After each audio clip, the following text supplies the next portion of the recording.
Salam, hormatly tamaşaçylar. Taýlandan habarlar gepleşigimiň ýene bir sany siziň bilen. Habarymyň 2023-nji ýylyň 13-nji ýanwaryna sanyna Türkmenistan bilen Özbegistan owa hojalygyny hyzmatdaşlygyny putulandyrýar. Hadar deňdiniň düýbünden internet ulgam çekilýär. Saud Arabistany Messi bilen gyzyklanýar. Sport jankoýerlerini ýene-de bir El Clasico garaşýar ýaly habarlary getirýäris. Gelin indi boldy habarlarymyzda ýeňişlerini geçelim. Türkmenistan bilen Özbegistan owa hojalygyny hyzmatdaşlygyny putulandyrýar. Türkmenistanyň owa hojalyk we daşka gurşaw goramak ministrliginiň wekiliýeti Özbegistan Respublikasyna saparda bolup owa hojalyk ulgamyny hyzmatdaşlygy hasy putulandyrmak babatda bir näçe duşuklar geçirdiler. Şeýlede Türkmen wekiliýeti Özbegistanyň owa hojalygyny tokumçylyk we beýleki urlardaky işler bilen tanışdylar.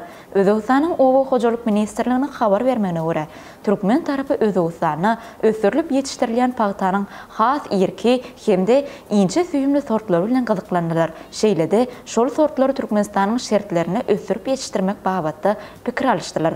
Mundan başga da bagançylyk hemde yer alma tokumçylygy babatda hyzmatdaşlyk etmeň urlaryny maslahatlaşdylar. Şeýlede Özbegistanyň owa hojalyk ministrliginiň tokumçylygy ösürmek boýunça merkeziniň wekilleri Türkmen tarapyna tokumçylyk babatdaky işler barada maglumat berdi. Mundan başga da Türkmen tarapy Italiýanyň teknologiýasy bilen enjamlaşdyrylan süýüt önümlerini gaýtadan işleýän toplumy baryp gördüler. Türkmen wekiliýeti Özbegistanyň Buhara, Surxandarya, Samarkand we Daşkent ýaly şäherlerine bolup paýtaçylyk, yer alma tokumçylygy, bagançylyk, dokmaçylyk ulgamlaryna değişli detgalara aýlanyp gördü. Hadar deňdiniň düýbünden internet ulgam çekiler. Gadagstan bilen Azerbaýjan 2024-nji ýylyň ahyryna çenli Hadar deňdiniň düýbünden internet ulgam arkaly birleşmegi meýilleşdirýär. Azertelekom bilen Kazak Telekom 2024-nji ýylyň ahyryna çenli Hadar deňdiniň düýbi bilen Azerbaýjan Gadagstan uruw boýunça optik süýümli ara gatnaşyk ulgamy çekmegi göz öňünde tutýar. Bu hyzmatdaşlyk gatnaşyklary Ýewropa bilen Aziýanyň arasyna sanly telekommunikasiýon geçelgesini döretmek maksady bilen sanly ýüpek ýoly taslamasynyň çäklerini amala aşyrylýar. Gadagsanyň Hadar deňdiniň kenarynaky Aktaw şäherinden Azerbaýjanyň Siýazan şäherine çenli 340 kilometrden gowrak uzunlygyny ara gatnaşyk liniýasy çekiler. Ýaşdaky ara gatnaşyk kanaly bolsa 330 kilometr aralyga çekilip, olam Gadagsanyň Kureyk portunyň Bakunyň 30 kilometr goloýundaky Buzowna şäherçetine çenli baryp ýeter. Azertelekom Azerbaýjanyň öňdewarjy telekommunikasiýa operatory bolup, ýurdun halkara telekommunikasiýa ulgamlaryny birikmegini üpçün etýär. Gadagstan giň zowlukly internetde interaktiw teleýaýlym, öýjükli ara gatnaşyk, yerli we uzaw aralyk telefon ara gatnaşygy we bulut hyzmatlaryny üpçün etýän Gadagstanyň iň uly telekommunikasiýa kompaniýasydyr. Saud Arabistany Messi bilen gyzyklanýar.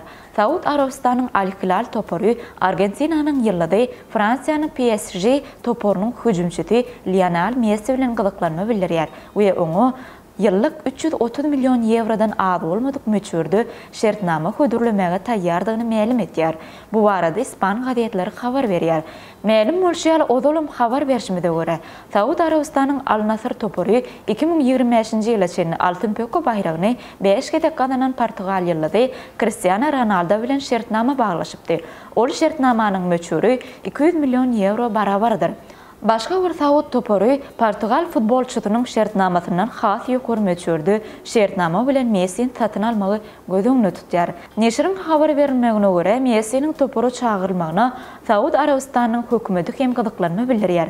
Bu iki futbolçunyň Saud Arabistanyň milli çempionatyna çykyş etmegi, has köp fiýahatçy çekmegi hemde 2030-njy ýylda Saud Arabistanyň Misir we Gresiýa bilen bilelikde dünýä çempionatyny geçirmegine oňun täsir etjekdigi bellenilýär.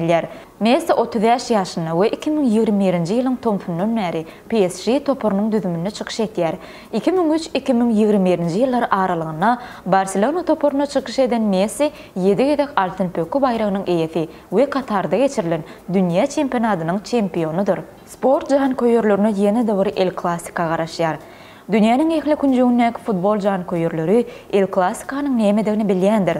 Bu İspanya'nın iki ägirde Barcelona bilen Real Madrid toparlarının arasındaki duşuktur. Bu duşuk köp sanlık futbol jankoyurlarını mavi ekranın öňünde jemleýär. Her ýyl sabyrsızlyk bilen garaşylýan El Clasico duşuklaryň biri İspanya'nın Superkupogynyň finalyna bolar. 15-nji ýanwarda naýbaşy kubogy almak üçin final duşugyny Barcelona bilen Real Madrid toparlary duşur.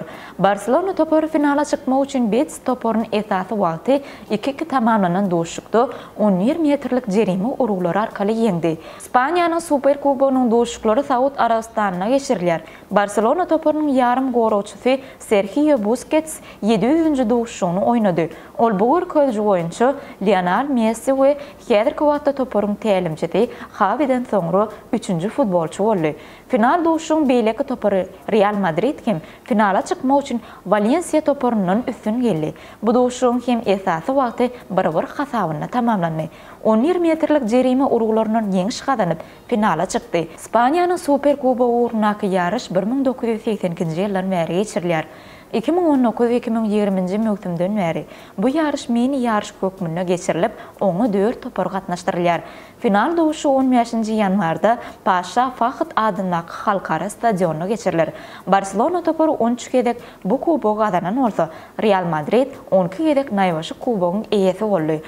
Hormatly tamaşaçylarymyz, şeýlede mejlisiň deputatlarynyň saýlawy geçirilir. Harby institut okuw çagyrýar.